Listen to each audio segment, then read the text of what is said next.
Good morning, darling. Good morning.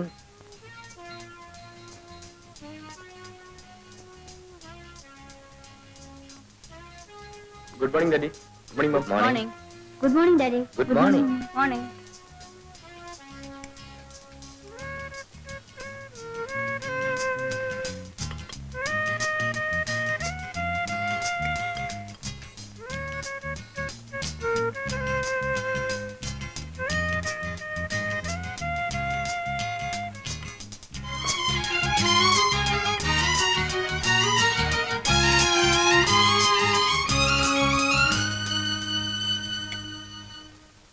Good morning പറയടാ.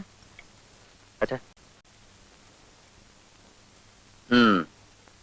Darling, ഇന്ന് ഉച്ചയ്ക്ക് ഞാൻ മിസ്സസ് ചെറിയാനെയും മിസ്സസ് മേനനെയും ബ്രിഡ്ജ് കളിക്കാൻ വിളിച്ചിട്ടുണ്ട്. They'll have lunch with me. Very good. ഇന്ന് നൈറ്റ് ഡിന്നർ ഞങ്ങൾക്കൊക്കെ മേരി തോമസിന്റെ വീട്ടിലാണ്. എനിക്കിന്ന് ഡിന്നർ സീലോഡിലാ. ക്യാപ്റ്റൻ പിള്ളയുടെ വക. I see. അയാളുടെ മകൻ 9ാമത്തെ തവണ SLC പരീക്ഷ എഴുതി പാസ്സായിരിക്കുന്നു. അയാളത് സെലിബ്രേറ്റ് ചെയ്യാൻ പോകുന്നു. എന്നല്ലേ സീലോഡിയും തിരിച്ചു വരുമ്പോ എന്നെ കൂടെ പിക്കപ്പ് ചെയ്യാമല്ലോ. ഓക്കെ. Thank you. മമ്മി, ഞാൻ ഡിന്നറിന് വരില്ല കേട്ടോ. I have got a programme. എന്റെ ഫ്രണ്ട് ഉഷയുടെ ബർത്ത്ഡേ ഇന്ന് രാത്രി ഞാൻ അവിടെ പോകും. ഓ യെസ്. പ്രസന്റേഷൻ എന്തെങ്കിലും വാങ്ങിച്ചോണ്ട് പോകണം. Yes mummy. പിന്നെ നിന്റെ പ്രോഗ്രാം എന്താണ്? നീ എവിടെയെങ്കിലും പോകുന്നുണ്ടോന്ന്? ഇല്ല, ഞാൻ ഇവിടെ തന്നെ ഉണ്ടാവും.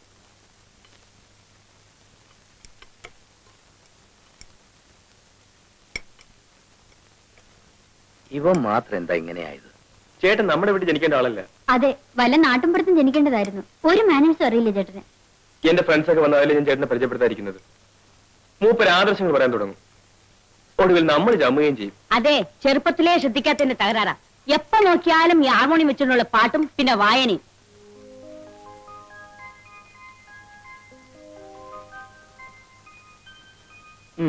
ഇന്ന് ജോലിക്കുള്ള അപേക്ഷ ഒന്നും അയക്കാനല്ലേ സാറേ? ഇന്നത്തെ പേപ്പറിൽ ടൗണിലുള്ള ജോലികളെ പറ്റിയുള്ളൂ. എനിക്കത് ഇഷ്ടമല്ലല്ലോ. വാസ്തവം പറഞ്ഞ സാറിന്റെ സ്ഥിതി കാണുമ്പോൾ എനിക്ക് സങ്കടം തോന്നുക. വീടിന് വീട്, കാറിന് കാറ്, പണത്തിന് പണം, ബിസിനസ് നോക്കാനാണ് സ്വന്തം ഫാക്ടറി.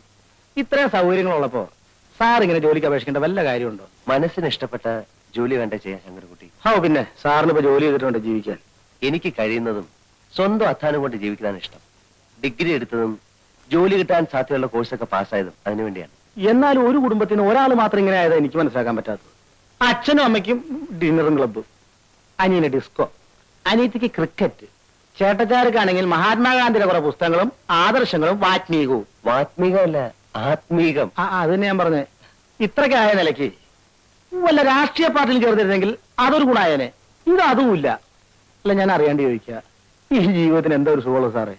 ശങ്കരൻകുട്ടിക്ക് അത് മനസ്സിലാകത്തോണ്ട. ഈ പട്ടണത്തിന്റെ ചായം തേച്ച മുഖങ്ങൾ കണ്ട് ഞാൻ മടുത്തു. എന്നും ഒച്ചയും ബഹളവും ആത്മാർത്ഥയില്ലായ്മയും. എനിക്കിഷ്ടം ഗ്രാമത്തിന്റെ ശാന്തത, പച്ചപിടിച്ച പാടങ്ങൾ, നിറഞ്ഞൊഴുകുന്ന പുഴകൾ, തണുത്ത കാറ്റ്. ആ ഒരു സുഖം വേറെ എവിടെ കിട്ടി ശങ്കരൻകുട്ടി? സാറൊരു തത്വം കേട്ടിട്ടുണ്ടോ? എന്താ? എറിയാനറിയുന്നവന്റെ കയ്യിൽ ദൈവം വടി കൊടുക്കില്ല എന്ന് വെച്ചാല്? വടി. അതായത് ദൈവം വടി എന്ന് വെച്ചാൽ ദൈവത്തിന്റെ വടി. എന്തോ ഞാൻ പോരാട്ടോ. എന്തോ ഞാൻ എവിടെയായിരുന്നു? ഓഫീസ് പോകുന്ന സമയത്ത് കാറിനടുത്ത് വയ്ക്കണമെന്ന് പറഞ്ഞിട്ടില്ലേ? സാർ, ഞാനവിടെ വിനയ സാറിന്റെ അടുത്ത്. വിനയ സാറിന്റെ അടുത്ത്? സാറിന്റെ ഓരോ വണ്ടി എടുക്ക് സാർ.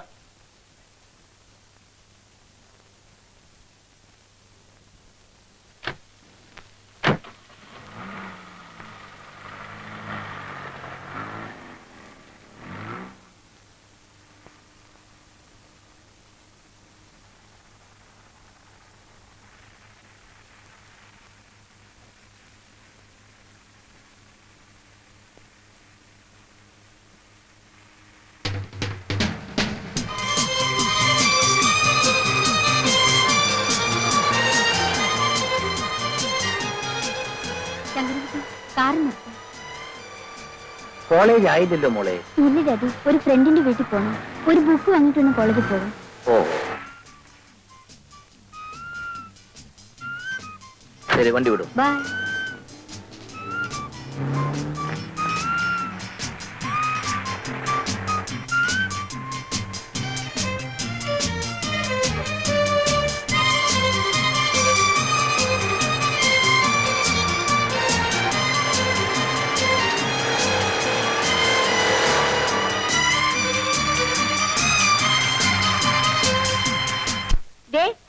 കണ്ടോ, എന്റെ ഹസ്ബൻഡേ ഹോങ്കോങ്ങിൽ പോയപ്പോ കൊണ്ടുവന്നതാ.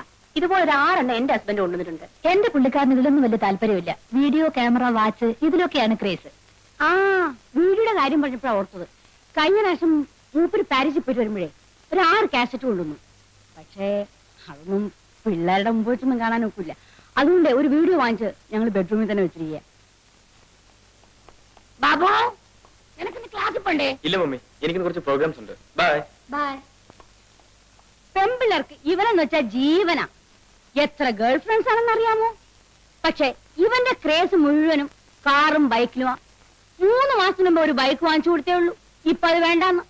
ഡാഡി കാറ് വേണം എന്ന് പറഞ്ഞ് ഭയങ്കര ബഹളം. ഉടനെ വാങ്ങിച്ചു കൊടുത്തൊരു ഡോൾഫിൻ.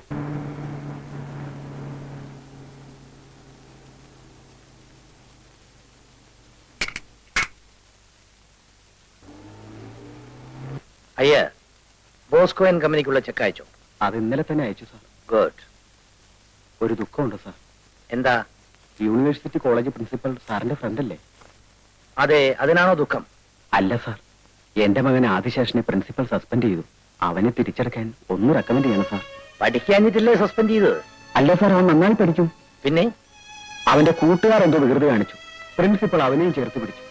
ലുക്ക് ഹിയർ അയ്യ, കുട്ടികളെ വളർത്താൻ പഠിക്കണം. കൂട്ടുകെട്ടാണ് മനുഷ്യനെ ചീത്തയാക്കുന്നത്. എന്റെ മകനും അതേ കോളേജിലല്ലേ പഠിക്കുന്നത്. ഇന്ന് വരെ ഒരു കംപ്ലൈന്റും അവനെ പറ്റി എനിക്ക് കിട്ടിയിട്ടില്ല. എന്തുകൊണ്ട്? ഞാൻ അവനെ അങ്ങനെയാണ് വളർത്തുന്നത്. You get my point?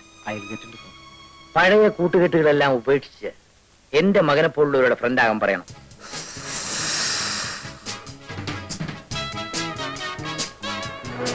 Hey, look there.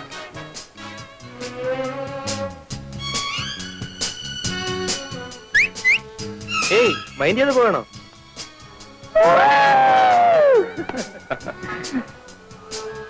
Babu ക്ലാസ്സിൽ പോകണല്ലേ?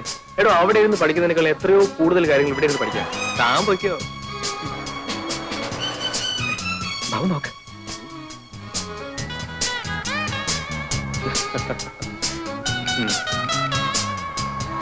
കണ്ടില്ലേ, ഇവളാണ് എന്റെ വരയിൽ വീഴാത്ത പാർട്ടി. തനിക്കതിന് വരയിൽ വീണ പോരല്ലോ, കൊണ്ടുപോകണ്ടേ എങ്ങോട്ടെങ്കിലും? അല്ലാതെ ചുമ്മാ പ്രേമിച്ചാണ് നടന്ന കാര്യം. വീഴുന്നാണെ കൊത്തുക. കൊത്തി കാര്യം കഴിഞ്ഞാൽ ദൈവം പോലും അറിയാതെ തല ഊരുക. അതാ എന്റെ പ്രിൻസിപ്പിൾ. ഇന്നലെ ഉണ്ടല്ലേ? ഇന്നലെ ഇവിടെ മ്യൂസിക് നൈറ്റ്.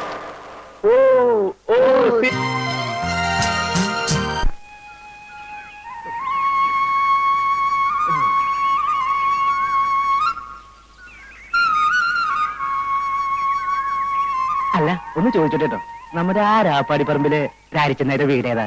ചെറുക്കന്റെ സ്വഭാവം നന്നായിരിക്കും. സാമാന്യം വിദ്യാഭ്യാസം വേണം. ആര് കണ്ടാലും അയ്യേന്ന് പറയിപ്പിക്കരുത്. പിന്നെ തറവാട്ടുകാരനായിരിക്കണം